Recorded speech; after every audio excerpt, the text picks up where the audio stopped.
Hello and welcome to Geeky Bit. Today in tech history, we're going to talk about the Pro Audio Spectrum 16, a sound card with a bit of a Scuzzy surprise. In 1992, MediaVision introduced the Pro Audio Spectrum 16, the next sound card in their lineup. Before that was their Pro Audio Spectrum. The Pro Audio Spectrum didn't have any Sound Blaster support. It was basically an ad-lib clone. The Pro Audio Spectrum 16, on the other hand, was much more feature-rich with its own features, including Sound Blaster 8-bit support and ad-lib support as well. The PAS 16 would make for a great video game sound card, but it was more tailored towards audio enthusiasts. The PAS 16 also came with Scuzzy, as I stated before, and that's going to be the focus of this video and my showcasing of it, as there are tons of people who show its audio capabilities. So let's take a look at it in action. So it does power up the blue Scuzzy device, however it does need external power for it to see the blue Scuzzy device. As you can see right here, here is the quantum drive in the device manager of Windows. The big issue comes into when we go to partition it. As you can see here, it's just stuck on 0%, and then it's just not able to do anything with that drive. So I've tried other tools like this, however those aren't usable in Windows, and there isn't a driver for the card in DOS that allows us to see hard drives. At least none that I'm aware of. So here we are with a real quantum hard drive. As you can see, it's seen in the device manager window. And when we open up our command prompt and go to fdisk, we are able to do stuff with it. And look at this, it's not getting stuck at 0. Lastly, let's see if the Scuzzy controller works for its designed purpose. As you can see here, I have a Scuzzy CD-ROM hooked up to it. It's an Apple one, but that should be fine. It has power and it's hooked up to the card. Now let's boot into DOS. And look there.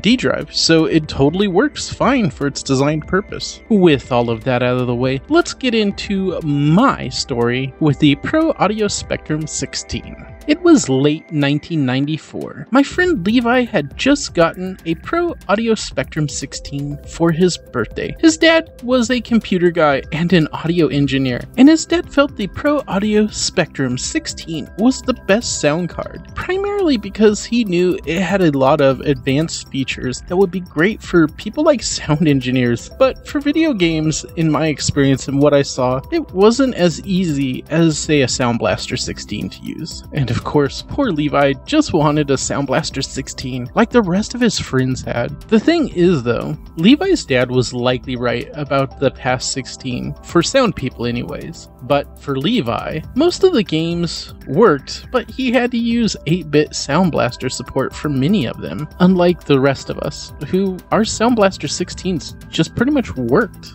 Oh man though, every time a game fully supported the PAS 16, Levi would show us how great the sound was. And to be fair, when all of the features of the PAS 16 were supported, the sound quality was great. The thing that always really stuck out to me about this sound card was how interesting it was that it came with Scuzzy support. By late 1996, I had gotten a part-time job at a computer shop and bought myself an AW64 Gold. And boy, was it a great sound card. Of course, Levi used his PAS 16 till 1998 when he got a whole new computer, and with that, a AW64 Gold with a Roland external MIDI device. I was so jealous. I can see why Levi ended up getting a Sound Blaster card, as all of us friends were total Sound Blaster snobs. We even made fun of him for his quote crappy sound card, at least to us. The thing is, it wasn't a bad sound card, and in the games it supported, it was actually really good.